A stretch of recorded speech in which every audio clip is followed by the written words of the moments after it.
నమస్తే, welcome to top story.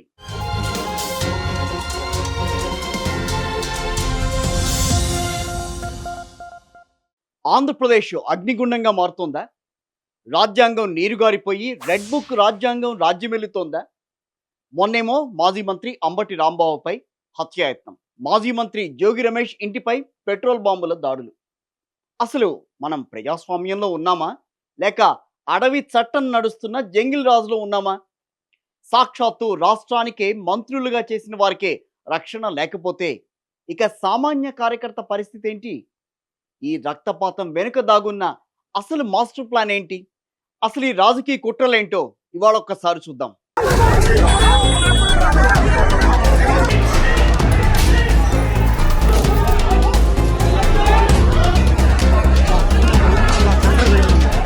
అందరికీ తెలిసిందే, ఇటీవల కొంచెం ఏపీ రాజకీయాలను చూస్తే గనక ఒళ్ళు గగురు పడుస్తోంది. అక్రమ కేసులు అంటున్నారు, నాయకులను జైలుకి పంపిస్తున్నారు, చివరకు రోడ్ల మీద నడిపించటం, ఇవన్నీ కూడా ఏపీ రాజకీయాల్లో సర్వసాధారణమే. అయితే ఈ దాడులు ఇప్పుడే, ఈ టైంలోనే అసలు ఎందుకు జరుగుతున్నాయి? దీని వెనక స్కెచ్ ఏంటి?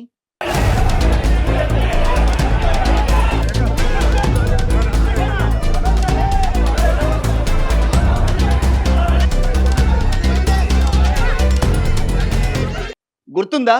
తిరుమల లడ్డూ కల్తీ అంటూ సాక్షాత్తు సీఎం చంద్రబాబు చేసిన ఆరోపణలు. మనమందరం ఉండి భగవంతుడికి అపచారం జరగకుండా కాపాడలేకపోయామనేది, మనందరం నివారించలేకపోయామనేది క్షమాపణ కోరుకోవాల్సిన అవసరం ఉంది. ఆయన పైన నమ్మకం ఉండే ప్రతి ఒక్క వ్యక్తి క్షమాపణ కోరుకోవాల్సిన, ఇంకా ఇలాంటి వాళ్ళు ఉండి ఎదురుదాడి చేసే వాళ్ళు ఉన్నారంటే ఇంకా భగవంతుడే దానికి.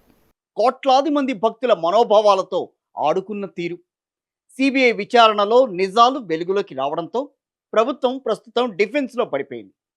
లడ్డూ వివాదంలో ప్రభుత్వం బుక్కైపోయిందని, నెగిటివిటీ పెరిగిందని అర్థమయ్యాక ప్రజల దృష్టి మళ్లించడానికి ఈ దాడులు జరుగుతున్నాయా అనేదే ఇప్పుడు $1 మిలియన్ ప్రశ్న. ఇది ఒకటి వ్యవహారం. అంటే ఈ లడ్డూ వ్యవహారం నుంచి జనం దృష్టిని డైవర్ట్ చేయడానికే కావాలని అటు అంబటి రాంబాబు, జోగి రమేష్ ఇళ్లపై దాడులు చేయించారా? పక్కా ప్లాన్ ప్రకారమే వైఎస్ఆర్ కాంగ్రెస్ నాయకులను టార్గెట్ చేస్తున్నారా? రాష్ట్రంలో ఇప్పుడు గట్టిగా వినిపిస్తున్న ప్రశ్నలు ఇవే. అయితే మనం ఇక్కడ గుర్తుంచుకోవాల్సిన విషయం ఏంటంటే, అంబటి పుణ్యమా అని కొన్ని కీలక అంశాలు మరుగున పడ్డాయనేది మాత్రం వాస్తవం. అందులో ఏంటంటే, మొదటిది తిరుమల తిరుపతి లడ్డూ కల్తీ విషయం. దీనిపై ఇప్పుడు అధికార పార్టీకి చెందిన నేతలు ఎవరూ పెద్దగా మాట్లాడడం లేదు. కేవలం అంబటి సీఎం చంద్రబాబును దూషించిన ఘటన గురించే అంతా చర్చ నడుస్తోంది. ఇక రెండో అంశం, గీతం యాజమాన్యానికి భూములు కట్టబెట్టడం. బాలకృష్ణ రెండో అల్లుడైన టీడీపీ ఎంపీ భరత్కు చెందిన 5,000 కోట్ల విలువైన భూములను గీతం యూనివర్సిటీకి సైలెంట్గా కట్టబెట్టారని ఆరోపణలు వినిపిస్తున్నాయి. ఇక ముచ్చటగా మూడోది, జనసేన ఎమ్మెల్యే శ్రీధర్ లైంగిక వేధింపులు. మహిళా ప్రభుత్వ ఉద్యోగిని పెళ్లి చేసుకుంటానని పలుమార్లు ఆమెపై లైంగికంగా దాడి చేసిన ఎమ్మెల్యే, తనకు ఎమ్మెల్యే 5 సార్లు అబార్షన్ చేయించారని బాధితురాలు మీడియాకెక్కినా పట్టించుకున్న నాదుడే లేదు. ఆ మహిళ తన దగ్గరున్న ఆధారాలను బయటపెట్టడంతో జనసేన ఎమ్మెల్యే భాగోతం బయటపడింది. ఎమ్మెల్యేకు సంబంధించిన నగ్న వీడియోలు కూడా బయటకు వచ్చాయి. అంబటి పుణ్యమా అంటూ ఈ వివాదాలన్నీ కూడా కనుమరుగైపోయాయి. అసలు కూటమి ప్రభుత్వం టార్గెట్ ఏంటో ఒకసారి చూద్దాం. ఇప్పుడు రాష్ట్రంలో ఓవైపు ధరల పెరుగుదల, మరోవైపు ఇచ్చిన హామీల అమలులో జాప్యం జరుగుతున్నాయి. దీంతో చంద్రబాబు ప్రభుత్వంపై తీవ్ర వ్యతిరేకత వ్యక్తమవుతూ వస్తోంది. వైఎస్ జగన్ ఇచ్చిన విధంగా కూటమి ప్రభుత్వం పథకాలు ఇవ్వలేకపోతోంది అనేది ఇక్కడ ప్రజల నుంచి వస్తున్న ప్రధాన విమర్శ. ఇవన్నీ ఓవైపు. మరోవైపు ఏంటి, తిరుమల లడ్డూ కల్తీ విషయంలో ప్రభుత్వానికి చెడ్డ పేరు వస్తోంది.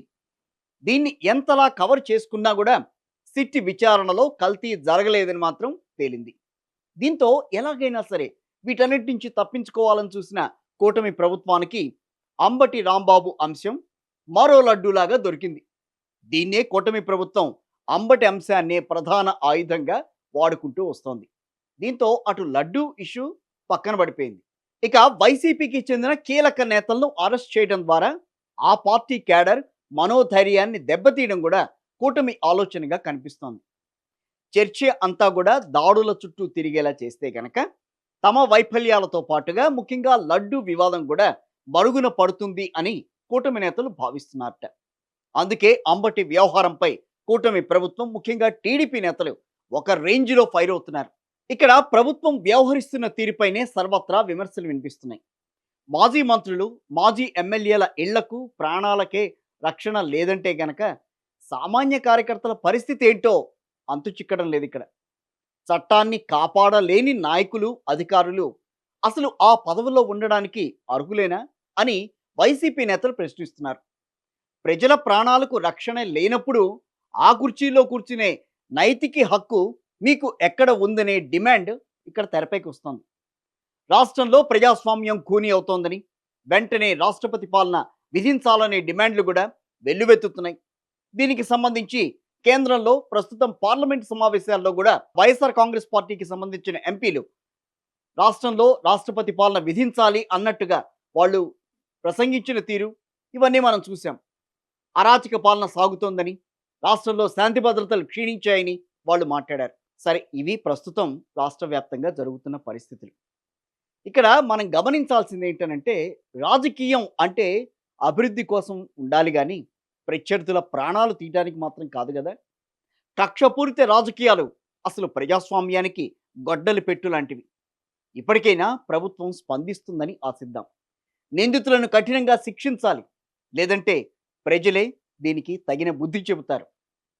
ఇది వాటి మన టాప్ స్టోరీ.